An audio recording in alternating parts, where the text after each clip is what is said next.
દોસ્તો, ગુજરાતના અમદાવાદ ખાતે બનેલી પ્લેન ક્રેશ દુર્ઘટના બાદ આપણને એવું સામે આવ્યું કે ગુજરાતના પૂર્વ સીએમ એટલે કે વિજયભાઈ રૂપાણીનું પણ અવસાન થયું.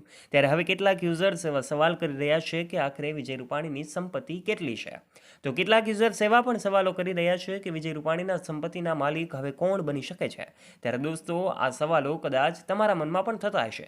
ત્યારે આજના વિડીયોમાં અમે વિજય રૂપાણીની સંપત્તિ સાથે જોડાયેલી અને એમના પરિવાર સાથે જોડાયેલી કેટલીક અદ્ભુત વાતો કરીશું.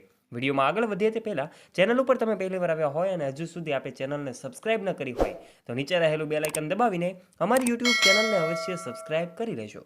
અને હા, કોમેન્ટ બોક્સમાં આપ સ્વર્ગસ્થ વિજયભાઈ રૂપાણી માટે ઓમ શાંતિ લખવાનું ભૂલતા નહીં, કારણ કે વિજયભાઈ રૂપાણી સહિત 300થી વધારે લોકો અમદાવાદ પ્લેન ક્રેશ દુર્ઘટનામાં અવસાન પામ્યા છે.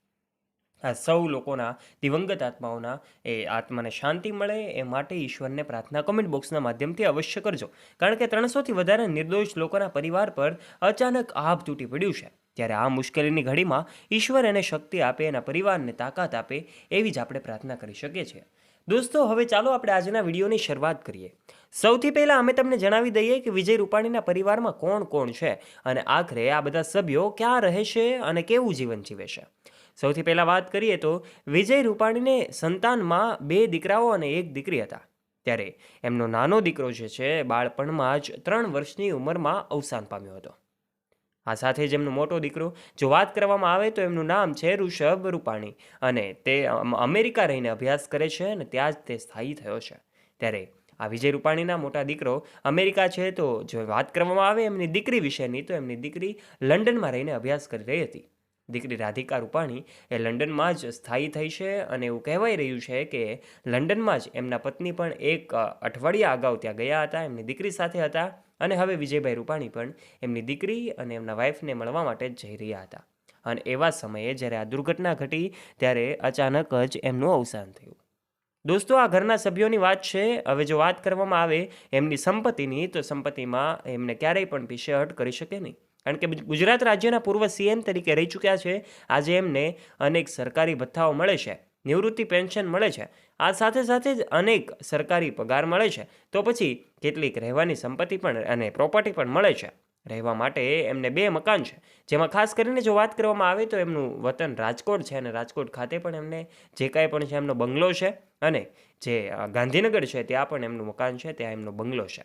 ત્યારે આ 2 બંગલાઓના માલિકની સાથે સાથે બેંકમાં પણ ઘણી બધી પ્રોપર્ટી છે, બેંકમાં ઘણી બધી અમાનત છે. આ સાથે સાથે રોકડ અમાનત છે, તો કેટલીક એફડી પણ કરાવેલી હોય છે. આ તમામ વસ્તુઓની જે સર્વે કરવામાં આવે તો એમનો આંકડો જે છે લાખોમાં નહીં, હજારોમાં નહીં, પરંતુ કરોડોમાં હોય છે. કારણ કે ગુજરાત રાજ્યના પૂર્વ સીએમ તરીકે રહી ચૂકેલા વિજયભાઈ રૂપાણીની આ સંપત્તિ ખૂબ વધારે છે. ત્યારે હવે તમને એ પણ જણાવી દઈએ કે આ સંપત્તિના વારસદાર કોણ હશે. તો દોસ્તો, સામાન્ય સીધી વાત તો એ જ હોય છે કે જ્યારે વિજય રૂપાણીનું અચાનક અવસાન થયું ત્યારે આપણને ખબર પડી કે એમને દીકરો વૃષભ પણ છે.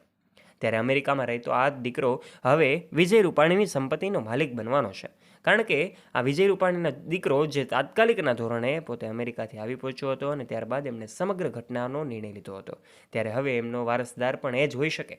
માટે વિડીયોને પૂર્ણ કરીએ તે પહેલાં વિડીયોને એક લાઇક કરી દેજો. તમારા દરેક ગ્રુપમાં ફ્રેન્ડ્સ સાથે આ વિડીયોને શેર કરવાનું ના ભૂલતા.